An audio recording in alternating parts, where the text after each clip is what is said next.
تو ہم حدیث کو باسند پڑھتے ہیں اور پھر اس پر اعتراض جن لوگوں نے کیے ہیں ان کے اعتراض کو بیان کر کے ان اعتراض کا حل آپ کے سامنے پیش کرتے ہیں۔ امام بخاری رحمۃ اللہ علیہ نے حدیث بیان کی ہے، قال حدثنا نعیم بن حماد قال حدثنا حشیم عن حسین عن عمرو بن میمون قال رأیت فی الجاہلیۃ قردۃ۔ عمرو بن میمون کہتے ہیں کہ میں نے زمانہ جاہلیت میں کچھ بندروں کو دیکھا، اجتمع علیہا کہ وہ جمع ہیں، علیہا ایک بندر پر، قردۃ کچھ بندر، قد زنت اس بندر پر جمع تھے کہ جس بندر نے زنا کیا تھا۔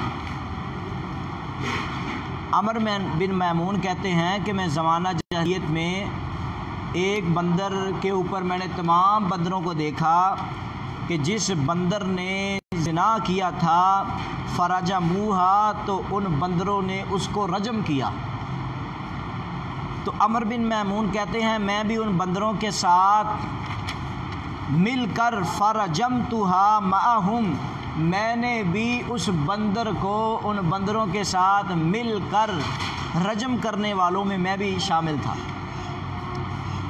تو اس حدیث پر 3 اعتراض پیش کیے گئے ہیں۔ کتنے اعتراض؟ 3 اعتراض۔ پہلا اعتراض یہ ہے کہ کیا قرآن مجید میں پہلے موجود تھا کہ جو زنا کرے اس کو رجم کیا جائے، لیکن یہ حکم منسوخ ہو گیا؟ یا پھر اس طرح سمجھو کہ ہمیں اس سے پتہ چلا ہے کہ بندروں کا رجم کیا جاتا ہے جو زنا کرے اور ہمیں بھی رجم کرنا چاہیے تھا۔ تو دوسرا اعتراض کیا کرتے ہیں کہ اس بات کو بیان کرنے کا کیا مقصد ہے؟ کیا بندروں کی بھی شریعت ہوتی ہے کہ ایک بندر نے زنا کیا ہے تو دوسرے بندروں نے اس کو سزا دی ہے؟ تو اگر بندروں کے اندر شادی کا مسئلہ نہیں ہے، شادی ان میں کرنا جس طرح کی ان کی شریعت نہیں ہے، تو یہ بات بھی بے معنی ہے، کیونکہ شادی کا جب سوال ہی نہیں پیدا ہوتا تو پھر زنا کا سوال کیسے پیدا ہوگا؟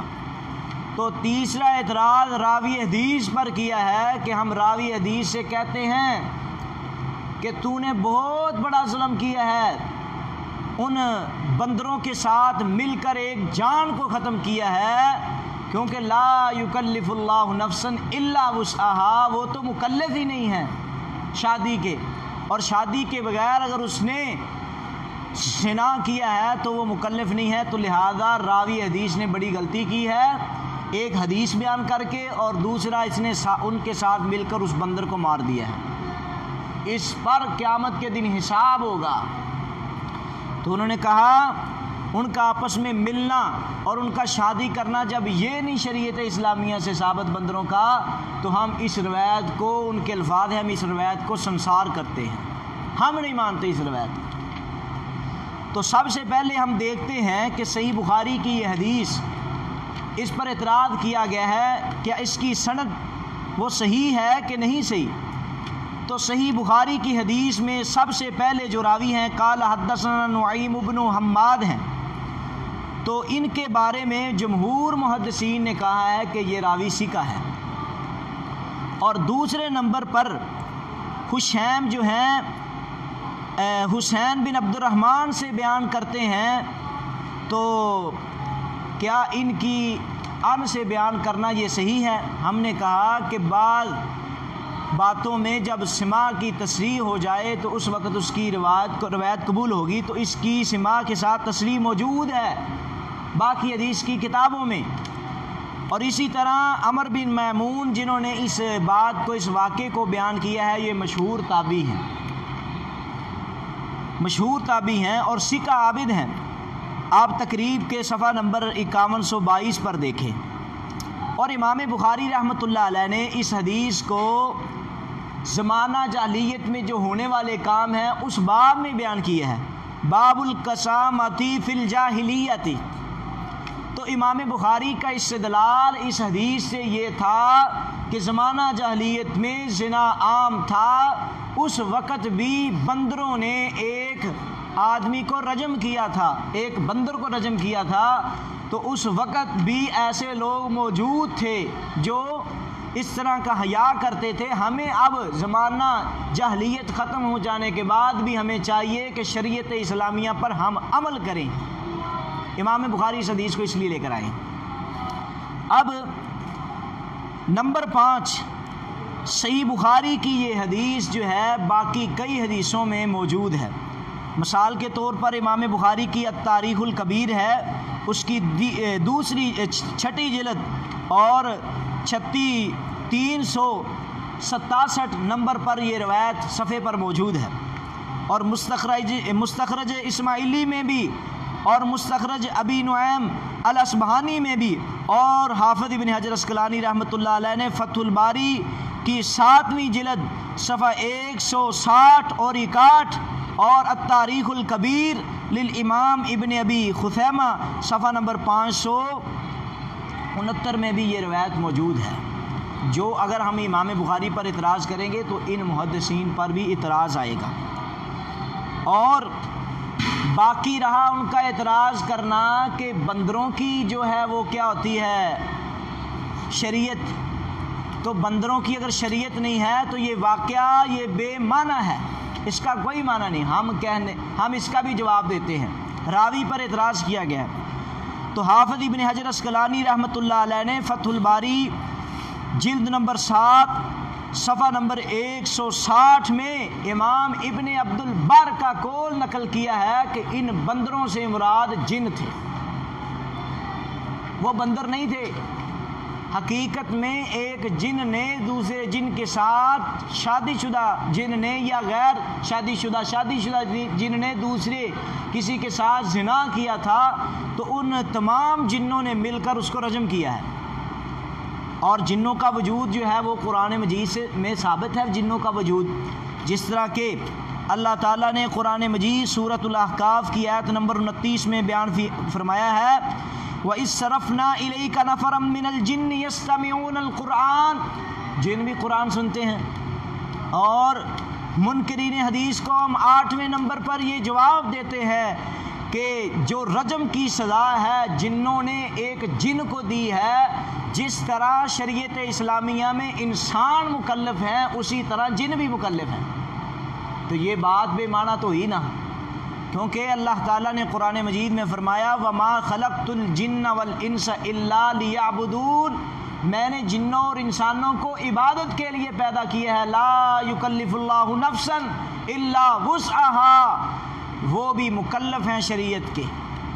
اگر وہ جس طرح انسان اگر شادی شدہ زنا کرے اس کو رجم کیا جائے گا تو جن کو بھی رجم کیا جائے گا، کیونکہ وہ بھی شریعت اسلامیہ کے مکلف ہیں۔ اور اگلی بات کہ شادی شدہ زانی کو رجم کرنا، 9ویں نمبر پر ہم یہ جواب دیتے ہیں، یہ بھی صحیح اور متواترہ حدیث سے یہ بات بھی ثابت ہے، جس طرح کہ صحیح البخاری کی حدیث نمبر 2814 ہے، جس کے الفاظ ہیں نبی علیہ السلام کے دور میں ان رجلا من اسلم اتا رسول اللہ صلی اللہ علیہ وسلم، ایک آدمی اسلم قبیلے سے ایک عورت کے ساتھ زنا کر لیا اس نے، تو وہ رسول اللہ صلی اللہ علیہ وسلم کے پاس آیا، فحدثہ انہ قد زنا، اس نے رسول اللہ صلی اللہ علیہ وسلم کو بیان کیا کہ تحقیق اس نے ایک عورت کے ساتھ زنا کر لیا ہے۔ تو فشہد علی نفسہ 4 شہادات، جب اس پر 4 گواہیاں پوری ہو گئیں تو فامر رسول اللہ صلی اللہ علیہ وسلم، تو آقا علیہ السلام نے صحابہ کو اس کے بارے میں حکم دیا کہ فروجیما، اس کو رجم کیا گیا، وقد کانا قد احسنا، اور وہ شادی شدہ تھا۔ تو شادی شدہ کو رجم کرنا یہ حدیث مصطفیٰ سے ثابت ہے، اور باقی رہی جنوں کا مکلف ہونا بھی قرآن سے ثابت ہے اور محمد مصطفیٰ کے فرمان سے ثابت ہے۔ اور تیسرے نمبر پر وہ جن جو تھے، وہ بندر جو تھے جنوں کی شکل میں اختیار کیے ہوئے تھے، اس کی کیا دلیل ہے؟ ہاں صحیح حدیث سے ثابت ہے کہ جن اپنی شکل بدل سکتے ہیں، جن جو ہیں وہ بندروں کی شکل میں آ سکتے ہیں، انسانوں کی شکل میں بھی آ سکتے ہیں۔ اور جس صحیح مسلم کی حدیث نمبر 5839 نمبر پڑھا جائے اور موطا امام مالک کی دوسری جلد میں 972 نمبر پر 76 نمبر پر حدیث کو پڑھا جائے تو ثابت ہوتی ہے یہ بات کہ جن جو ہیں وہ اپنی شکل بدل لیتے ہیں، تو بندروں نے بھی وہ جنوں نے بندروں میں شکلیں بدلی ہوئی تھی، تو وہ اس طرح ایک جن کو ایک بندر کو نہیں بلکہ ایک جن کو رجم کر رہے تھے، جن بھی مکلف ہیں۔ تو ثابت ہوا کہ قرآن مجید میں بھی اللہ تعالیٰ نے سورۃ البقرہ میں آیت نمبر 65 میں فرمایا کونوا قردۃ خاسئین، بندروں کی بات کو بیان کیا ہے۔ اگر بندروں کی بات کو بخاری میں بیان کرنا یہ توہین ہے، یہ قصہ ہے، یہ کہانی ہے، یہ لغو بات ہے، تو اللہ نے قرآن میں تو بیان کیا ہے۔ تو ہم منکرین حدیث کو کہتے ہیں اگر بخاری پر اعتراض کرتے ہو قرآن میں بھی اعتراض آئے گا۔ تو لہذا یہ بات ثابت ہوئی۔ اور میں یہ بھی بات کہنا چاہتا ہوں کہ یہ عمر بن میمون یہ تابعی ہیں، یہ امام بخاری رحمۃ اللہ علیہ نے کوئی حدیث نہیں بیان کی، بلکہ ایک تابعی نے جو زمانہ جاہلیت میں اس نے ایک واقعہ دیکھا تھا اس کو بیان کیا ہے۔ نہ یہ مرفوع حدیث ہے نہ موقوف ہے۔ جو رہا اس پر اعتراض تو ہونا ہی نہیں چاہیے، کیونکہ ہم نے تمام راویوں کو ثقہ ثابت کیا ہے اور اس واقعے کو صحیح ثابت کیا ہے۔ تو یہ زمانہ جاہلیت میں دیکھا گیا واقعہ ہے، اور اس واقعے کے بارے میں حقیقت یہ ہے کہ جنوں نے بندروں کی شکل اختیار کی ہوئی تھی، اس لیے امام بخاری نے امت کی اصلاح کے لیے اس واقعے کو بیان کیا ہے، اور یہ صحیح طریقہ ہے کیونکہ اللہ تعالیٰ نے قرآن مجید میں بھی بڑے بڑے واقعات کو بیان کیا ہے امت کی اصلاح کے لیے۔ تو یہ قرآن مجید کی مطابق کرتے ہوئے امام بخاری رحمۃ اللہ علیہ اس واقعے کو لے کر آئے ہیں۔